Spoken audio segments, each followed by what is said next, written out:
एक मिनट रुको बस, एक भी बच्चा नहीं आया है। आप एक बार ये देखो, फर्स्ट ईयर ही है ना, फर्स्ट ईयर तो लॉगिन करवाइए। Okay, thank you.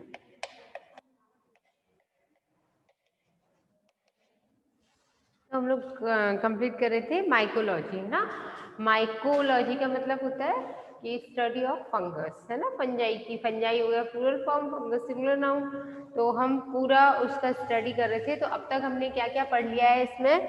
फंगस के बारे में हमने काफी कुछ तो हम पढ़ चुके हैं, जैसे कि उसकी मेन स्ट्रक्चर क्या होती है ना, उसके इकोनॉमिकल इम्पोर्टेंस क्या होते हैं, एलेक्सोपोगस के थ्रू जो क्लासिफिकेशन दिया गया है ना, पूरा वर्गीकरण वगैरह वो सब पढ़ लिया हमने, है ना। उसका आर्थिक महत्व वगैरह पढ़ लिया। तो अब हम आगे क्या पढ़ेंगे कि कवक में कौन कौन से, मतलब एक एक को लेकर के हम ब्रीफ स्केल पर उसका स्टडी करेंगे। जैसे पेजाइजा है आपके कोर्स में, एस्परजिलस है, अल्टरनेरिया है, ठीक है। तो कौन कौन से कैसे उसके लाइफ साइकिल्स होते हैं, कैसे उसका जीवन चक्र पूर्ण होकर के वो कैसे हमको फायदा पहुंचाता है या नुकसान पहुंचाता है, वो सब कुछ पढ़ना है, ठीक है। तो सबसे पहले जो पेजाइजा पढ़ते हैं अपन, ठीक। पेजाइजा मतलब होता है कप फंजाई, कप की शेप में होता है वो, ठीक है, इसलिए उसे कप फंजाई भी कहते हैं, ठीक। तो सबसे पहले हम पढ़ेंगे पेजाइजा, ठीक। पेजाइजा को कप फंजाई कहते हैं। इसकी स्ट्रक्चर दूर से देखने पे थोड़ा एक कटोरी जैसा है, ऐसे व्हाइट कलर का, ऐसे पीले भूरे रंग के ऐसे दिखाई देते हैं। ये इसका इस तरीके से थैलस दिखाई देता है हमको, ठीक है। ये ऐसे ग्रुप में रहेगा, ठीक। ये उसका ऊपरी एरिया और ये जो है वो उसकी मोटाई, ठीक है, उसकी गहराई कितना गहराई पर है, ठीक। तो इस तरीके से पेजाइजा की स्ट्रक्चर कप शेप में दिखाई देती है हमको। और ये जो है जनरली एक ऐसा मृतोपजीवी कवक है। मृतोपजीवी का मतलब जो सड़ी गली चीजों पर उगता है, ठीक है, जैसे ह्यूमस युक्त जो बगीचे होते हैं, है ना, वहां पर, या पर्णपाती जंगल। पर्णपाती का मतलब जो अशुपाती, जिनकी पत्तियां पतझड़ में गिर जाती है ना, तो वहां पे पत्तियां जब झड़ती हैं, गलती हैं, तब पेजाइजा वहां देखने को मिलता है, ठीक है, कप के शेप में दिखाई देगा। या फिर गोबर के ढेर पर उगता है। कुछ जातियां उन्हें क्या कहेंगे, शमल रागी, ठीक। उसके अलावा पेजाइजा को प्याली फफूंद भी कहते हैं, ठीक है। लगभग पूरे ऑल ओवर इंडिया में इसकी 25 जातियां यानी कि 25 स्पीशीज मिलती हैं, ठीक है। और जनरली ये विश्वव्यापी होता है। कवक जाल की बात करें हम, तो कवक जाल सघन कवक तंतुओं वाला होता है, शाखित होता है और पटयुक्त होता है। देखो भाई, कवक जाल जो होगा ना, वो ये कवक जाल है। कवक जाल को क्या कहते हैं, एक होता है कवक तंतु तो उसे हाइफी कहते हैं, और पूरा जाल होता है तो उसे हम माइसीलियम कहते हैं। तो पटयुक्त होगा, सुविकसित होगा, ठीक है। पटयुक्त का मतलब हो जाएगा कि केंद्रक है और उसमें बीच बीच में पट है। अगर पट नहीं होता तो उसे क्या कहते हैं, संकोशिकीय अवस्था, यानी कि उसे हम कह देते संकोशिकीय, या फिर कहते सिनोसाइटिक, ठीक है, संकोशीय अवस्था। उसके अलावा ये ज्यादातर जो लट्ठे वगैरह होते हैं ना लकड़ी के, या पुराने पेड़ की जो छाल पुरानी हो जाती है, वहां पर भी कई बार ये उग जाता है, ठीक है। कलर की बात की जाए, पहचान कैसी की जाएगी कि ये प्यालेनुमा होता है और भूम्युपरिक होता है, ठीक। पटयुक्त होगा, सघन होगा जाल, और इसके अलावा भूम्युपरिक। भूम्युपरिक का मतलब होगा भूमि के ऊपर ऊपर दिखाई देगा, ठीक है। और पेजाइजा को दूसरा क्या कहते हैं, प्याली फफूंद या कप फंजाई, ठीक है। प्याली फफूंद कहिए या कप फंजाई कहिए, ठीक। अब उसके बाद अगला है कि देखने में कैसा लगेगा, बिल्कुल कप के जैसा दिखाई देगा। भोज्य पदार्थों का अवशोषण जो है वो तली यानी नीचे वाले इस हिस्से से करेगा, ठीक है। उसके बाद अगला पढ़ेंगे हम कि इसमें थैलस के बाद रिप्रोडक्शन, ठीक।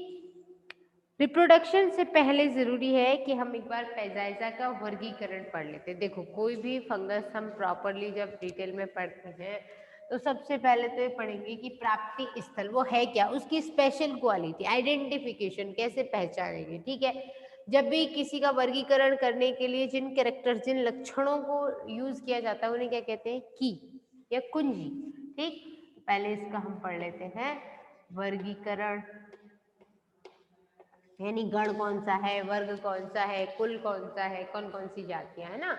फिर देखें इसका प्राप्ति स्थल, तो प्राप्ति स्थल में क्या आ जाएगा, कहाँ कहाँ मिलेगा ये? मृतोपजीवी है ना, तो मृतोपजीवी है, अतः लट्ठों पे, या फिर हम कह सकते हैं कि वृक्ष की छाल पर मिलता है, वृक्षों की छाल, और इसके अलावा डंग यानी कि गोबर पर मिलेगा।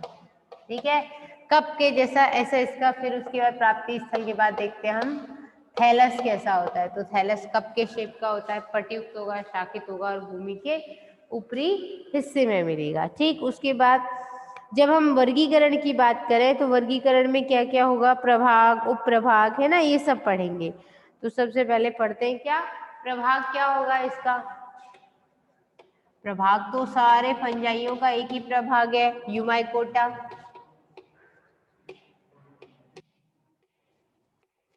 और यूमाइकोटा के बाद अगला आता है उप प्रभाग। उप प्रभाग क्या है इसका? एस्कोमाइकोटिना। क्यों? क्योंकि एस्कोमाइसिटीज का आगे सदस्य देखने को मिलेगा, क्योंकि इसके अंदर फलनकाय के तौर पर एपोथीसियम पाई जाती है। ठीक है, तो उप प्रभाग क्या हो गया इसका? एस्कोमाइकोटिना।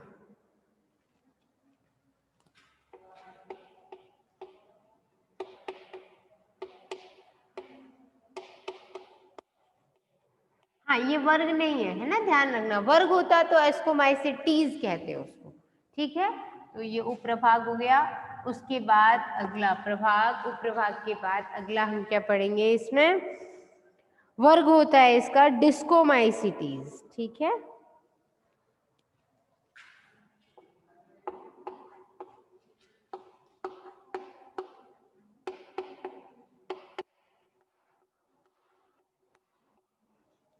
डिस्कोमाइसिटीज डिस्क की शेप में। ठीक, जनरली डिस्कोमाइसिटीज के बाद अगला आ गया गण। गण में क्या होता है? पेजाइजेल्स गण होता है।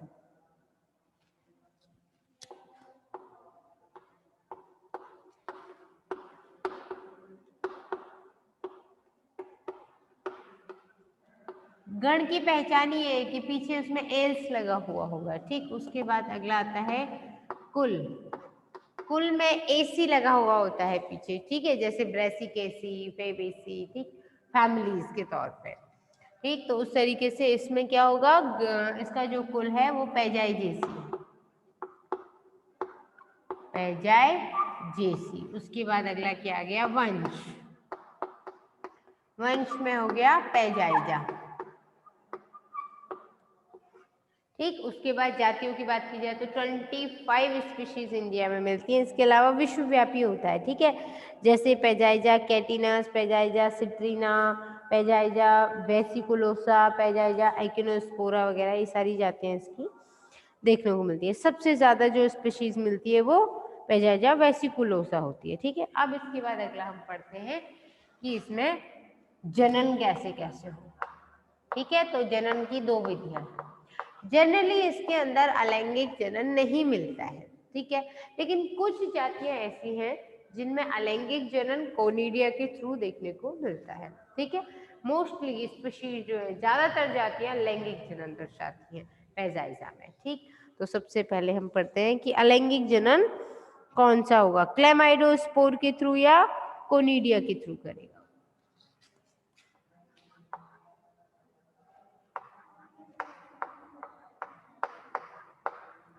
या तो अलैंगिक जनन होगा या फिर लैंगिक जनन।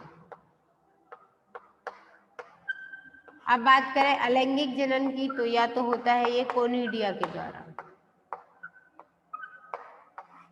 कोनिडिया पता होगा आप लोगों को, ये जैसे माइसीलियम जा रहा है, सॉरी ये हाइफी, एक सिंगल, अभी कवक सूत्र की बात कर रहे हैं, यहाँ से ये आगे बढ़ा, उसके बाद ये इस शेप में आ गया, फिर इसमें आगे कोनिडिया बनना शुरू हो गए। कोनिडिया के बाद यहाँ ये कोनिडियोफोर हो गया, कोनिडियम धर। ठीक, फिर ये कोनिडिया बन गए, फिर इसके अंदर ये हिस की आवाज करके फटेगा, फिर इसमें कोनिडियोस्पोर यानी कोनिडियम बीजाणु बनते हैं, फिर वो बाहर निकलेंगे। ठीक है, उसके बाद जैसी जैसी स्थिति आती चली जाएगी, ये नया कोनिडियोस्पोर जो होता है यानी कोनिडियो बीजाणु जो होता है वो क्या करेगा, नए कवक जाल का निर्माण कर देगा। ठीक है, हालांकि क्लेमाइडोस्पोर जो होते हैं, क्लेमाइडो बीजाणु, वो मोटी भित्ति वाली कोशिकाएं होती हैं और उनका विकास अंतर्वेशी स्थिति में यानी कि अंदर की तरफ होगा।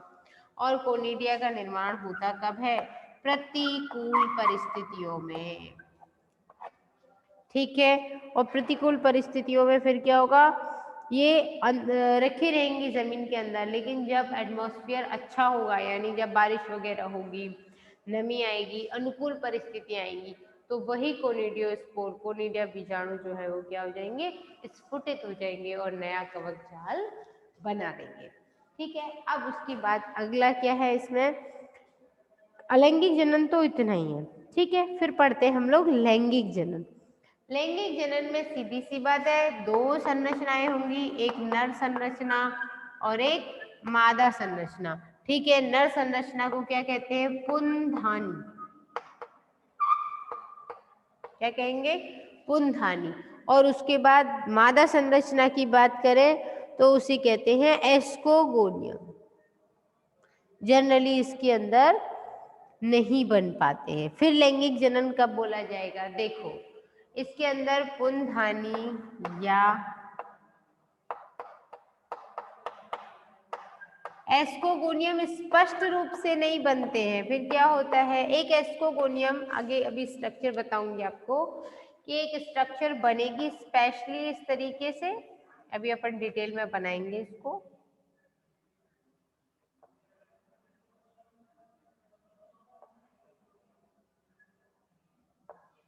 ये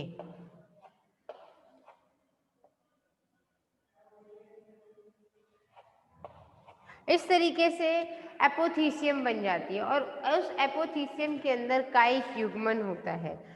जब कायिक युग्मन हो रहा है तो आप कहेंगे फिर इसको लैंगिक जनन में क्यों माना गया। लैंगिक जनन तभी माना जाता है जब संपूर्ण जीवन काल में कभी न कभी एक बार तो अर्धसूत्रीय विभाजन हो, क्योंकि अगर अर्धसूत्रीय विभाजन नहीं होता फिर तो ड्यूटेरोमाइसीटीज का सदस्य होता है, लेकिन ये तो एस्कोमाइसीटीज में, डिस्कोमाइसीटीज के अंदर एस्कोबाइगोटिना में, यानी कि इसमें लैंगिक जनन तो होता है लेकिन उसके लिए नर या मादा स्थिति स्पष्ट नहीं है।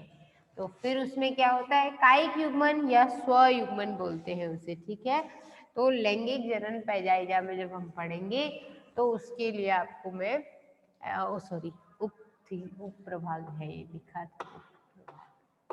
ठीक है, तो अब इसकी मैं आपको स्ट्रक्चर बना के बता देती हूँ। ठीक है, लैंगिक जनन के अंतर्गत होगा क्या,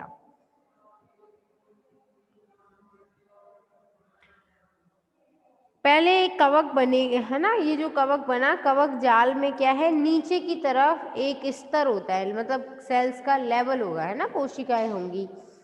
तो कवक जाल के नीचे वाले स्तर पर क्या होता है, उलझे हुए कवक सूत्रों का एक गोलाकार पिंड बन जाता है और वो पिंड जो है वो ऊपर की ओर खुला हुआ होता है। ठीक है, अब देखो कैसे समझ लो इस बात, जैसे कवक जाल है, ठीक है, तो इसका ऊपर का स्तर, ये निचला स्तर, तो यहाँ निचले स्तर से या ये पूरा कप शेप्ड ऐसे है।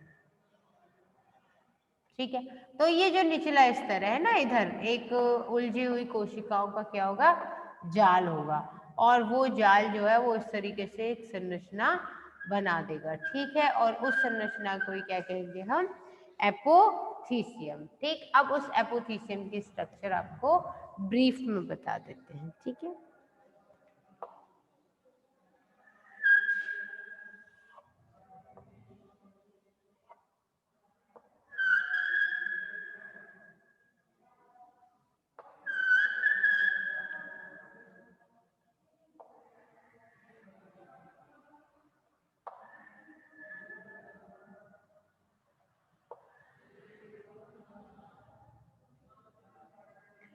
ठीक, तो इस तरीके से संरचनाएं होती हैं। इसको बोलते हैं, जो कप बना ये पूरा, इसे बोलेंगे एपोथीसियम। ठीक है, एपोथीसियम में भी फिर क्या होगा, इसमें अलग अलग लेवल्स बनाए जाते हैं, ठीक है। यानी कि यहाँ पर कुछ संरचनाएं होंगी, ठीक है, ऐसे धागे जैसे निकले रहेंगे ऐसे बीच में अलग ही।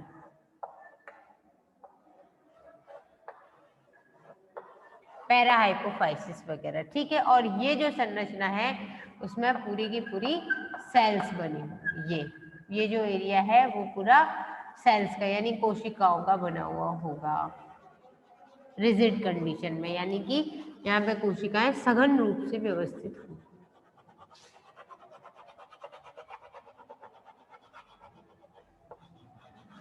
इस एरिया, ठीक। जब कोशिकाएं यहाँ सघन रूप से व्यवस्थित होती हैं तो अब इसमें क्या होगा, आगे आप पढ़ेंगे। यहाँ नीचे क्या है, पूरा कवक सूत्र है, ठीक है। उसके ऊपर ही हमने क्या उल्टा बनाया है, क्यों? क्योंकि बना कैसे होगा, अधो स्तर यानी नीचे वाले स्तर पर बना हुआ होगा, ठीक है। तो ऊपर ये जो स्ट्रक्चर्स है ना, इसके अंदर क्या होगा, एस्को गोल एपोथीसियम से पूरा कहते हैं।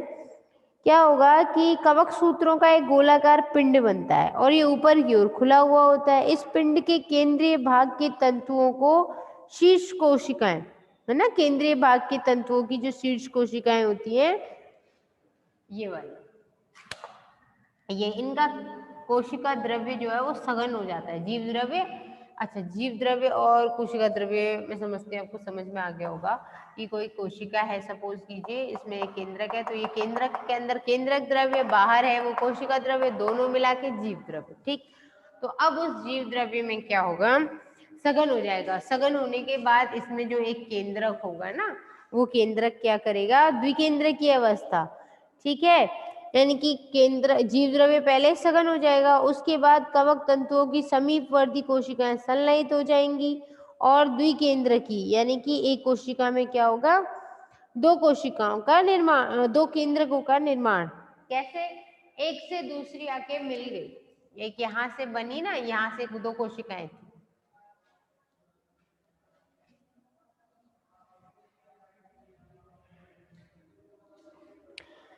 क्या होगा कि कुछ कोशिकाएं जो हैं वो आगे केंद्रक, दो कोशिकाओं के केंद्रक आपस में जुड़ जाएंगे, तो उसके बाद वो क्या बोली जाती है, स्वयुग्मन, स्वयुग्मन, ठीक। दो कोशिकाओं का केंद्रक आपस में जुड़ गया, द्विकेंद्र की अवस्था आ गई।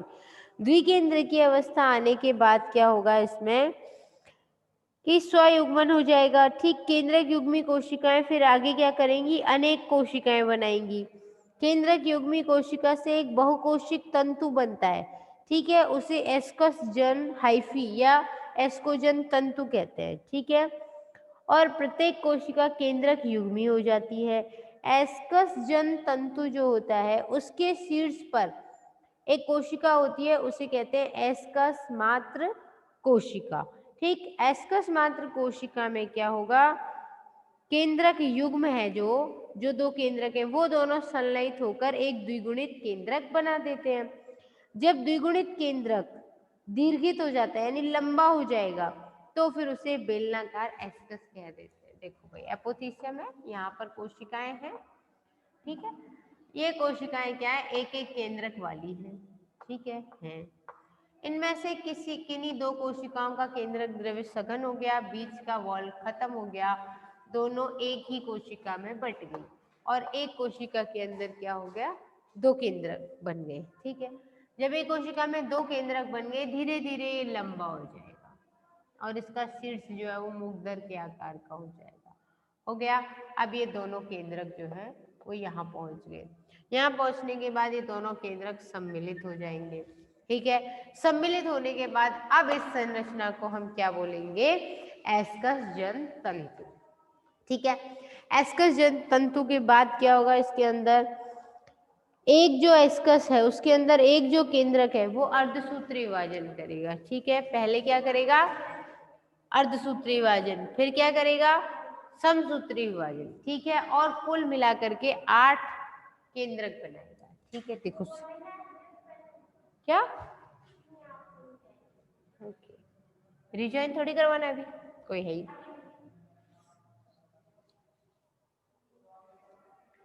ठीक है, तो इसमें क्या होगा, स्वयुग्मन है ना। अब इसमें ये हाइफी बना, हाइफी बनने के बाद ये यहाँ क्या थे, दो केंद्रक, दो कोशिकाओं ने अपने केंद्रक जोड़ लिए थे, फिर ये कोशिका बड़ी हो गई थी, बड़ी होने के बाद ये दोनों केंद्रक अलग अलग थे वो जुड़ गए। जब दोनों केंद्रक जुड़ जाएंगे उसके बाद ये क्या करेगा, अर्धसूत्री विभाजन करेगा, और अर्धसूत्री विभाजन के फलस्वरूप कुल मिला के इसके अंदर 8 केंद्रक बन जाते हैं। ठीक है, इस तरीके से उन्हें क्या कहते हैं, एस्को स्पोर या एस्को बीजाणु। और 8 केंद्रक बनेंगे, उसके बाद क्या होगा, प्रत्येक केंद्रक के चारों ओर भित्ति बन जाएगी। इस प्रकार 8 अगुणित केंद्रकों के चारों ओर भित्ति से बनी हुई संरचना एस्को बीजाणु बोली जाएगी। ठीक है, और फिर क्या होगा,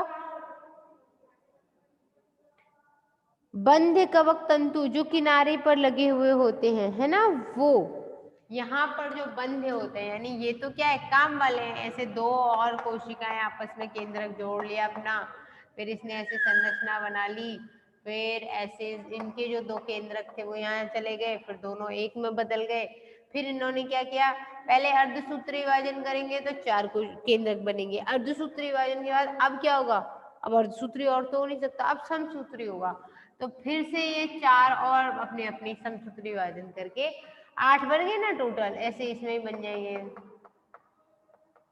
ठीक है, इस तरीके से 8 केंद्रक बन करके, और यहाँ पर जो होते हैं, जो बंधे होते हैं, उनके चारों तरफ ऐसी संरचनाएं बनती हैं, उन्हें अपन क्या कहते हैं, पैरा हाइपोफाइसिस। ये इनको फिर मदद करते हैं आगे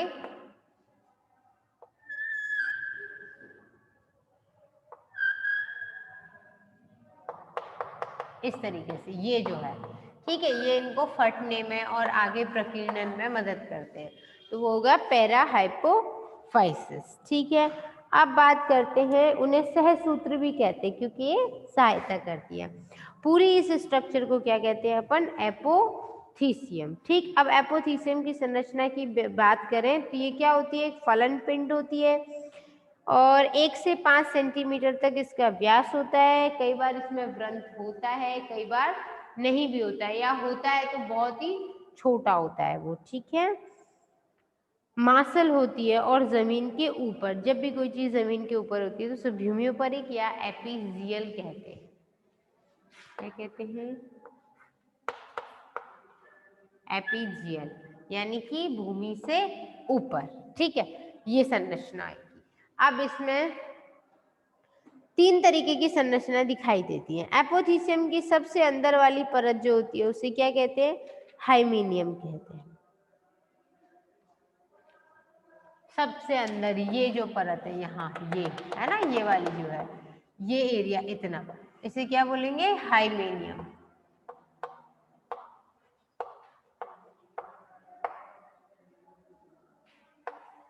और हाइमेनियम के अंदर ये वाली जो एरिया है जहाँ पर थोड़ा सा लूज कंपोजिशन है, यानी ढीले ढाले कवक तंतु हैं, ठीक है, उसे बोलते हैं, हाइमेनियम के ठीक नीचे जो होती है हाइपोथीसियम।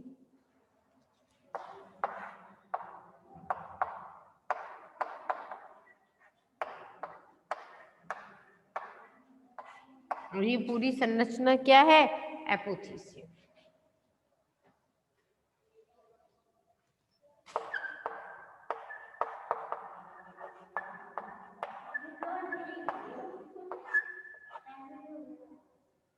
रिजन अभी नहीं करवाना, तब बता देना। तो आगे क्या है, एपोथीसियम के स्ट्रक्चर है ना, हाइमेनियम और हाइपोथीसियम। उसके बाद क्या होता है, एपोथीसियम का शेष जो भी भाग है, ठीक है, वो क्या बोला जाता है, एक्सीपुलम। ठीक, अब एक्सीपुलम कौन सा एरिया हो जाएगा, ये बाहर का जितना भी है, ठीक है, ये वाला एरिया कॉर्नर पर जो है, जिसमें बंधे प्रकार के एस्कस बनते हैं। ठीक है, इन्हें क्या बोलेंगे हम, ये तो यहाँ जो है एस्कोस्पोर है, तो एस्कोस्पोर या एस्को बीजाणु। और ये जो है वो क्या है, एस्कस जन तंतु के विकसित होने से बना है ना, तो ये बना क्या, एस्कस बोलेंगे, एस्कस, क्योंकि धानी है वो एस्कोस्पोर्स बना रही है। ये जो है वो क्या है, सहसूत्र। सहसूत्र को पैराहाइपोफाइसिस कहते हैं, या हम हिंदी मीडियम में इसको सहसूत्र कहेंगे। ठीक है, बाहर की जो एरिया है ये वाला कप, क्योंकि ये परिधि पर है तो उसे पेरिथीसियम कह देते हैं। ठीक है,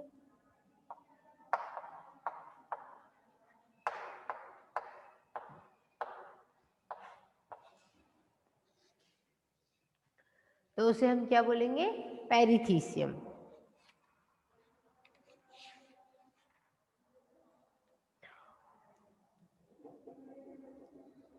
और इसके अलावा जितना भी बंध्य प्रकार की संरचना बनी हुई है उसे बोलेंगे एक्सीपुलम। इधर ये पूरा का पूरा जो है बंध्य परत, चाहे इधर हो चाहे इधर हो, कहीं भी हो, है ना, बंध्य परत को क्या बोलेंगे, एक्सीपुलम। इधर बंध्य परत इधर आएगी ना सहसूत्र के पास, बंध्य बंध्य सूत्र है। ठीक है, तो उसी को क्या बोलते हैं, एक्सीपुलम।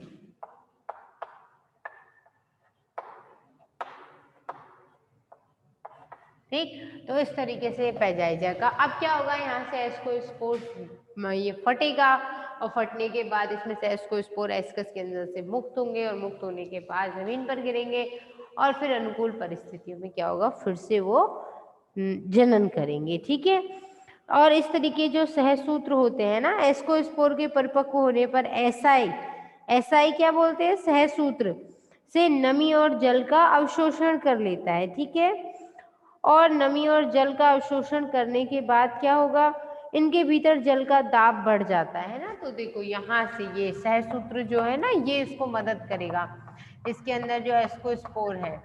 ठीक है, सहसूत्र ये पूरा का पूरा एसआई कंडीशन, एसआई मतलब होता है प्लूरल फॉर्म। ठीक है, बहुवचन हो गया, एस्कस सिंगुलर नंबर हो गया।